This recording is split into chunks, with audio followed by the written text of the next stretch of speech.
I've once again found myself unemployed just in time for the summer. Let's go to Vegas. I'm Janelle, and I just lost my 6-figure job. I'm living off a moderate severance and pure delusion. Follow me while I travel the country and learn some lessons while I try to figure my life out. I found flights to Vegas for $30 and thought, why the hell not? I don't have to go into work tomorrow.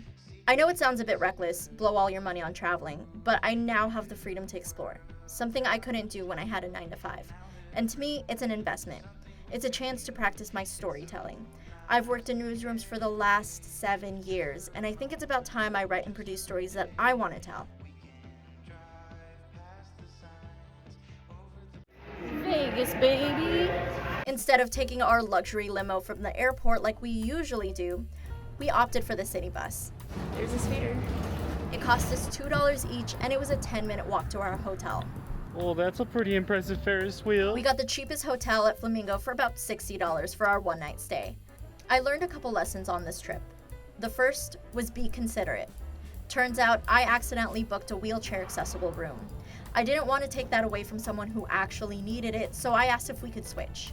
And before you hand me a Nobel Prize for that act of kindness, just know the lady at the desk hooked us up with a newly renovated room on the 27th floor overlooking the Vegas Strip. We did have a surprise roommate though.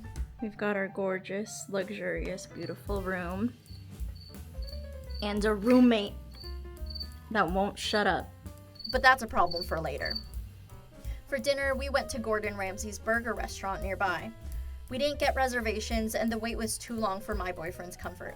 He knows I get hangry, and I was a ticking time bomb. So we sat at the bar, and that's where we met a lovely couple from Arizona. They taught me my second lesson that night.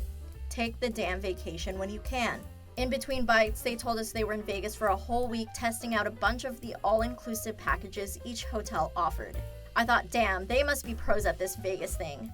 Turns out they haven't had a vacation in 11 years. It was only until their kids were old enough that they could finally have a week for themselves. They made us promise to take their advice. After dinner, we went to the High Roller. Babe, where are we headed? Oh, you can't see it past the tree. Hold on. hold on. We got free tickets and upgraded them to their happy hour for about $30 more per person. The cart had a bartender, and we got unlimited drinks while we took in the views of the city. World's tallest wheel. Yeah. And this is the world's longest island. I only have so much room for liquid, so I got 4 drinks while my boyfriend downed 6. But we weren't done drinking yet. Afterwards, we got the largest daiquiri known to man while we explored a few hotels.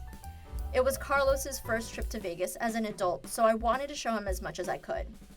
Now the big question, did we win anything? We played next to a couple guys from Texas who were actual high rollers.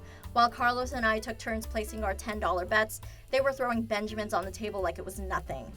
That was the last lesson I learned that night. High risk means high reward.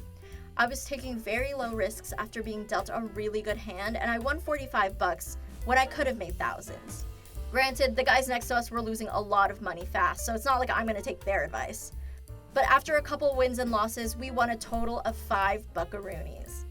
I learned taking calculated risks is more my speed. I'm not gonna blow all of my severance on a chance to make millions, but I am using it to invest in myself. And I don't have my life figured out just yet, but I'll be damned if I don't make the best of this freedom outside of a 9-to-5. Thanks for watching. I'll see you on my next trip.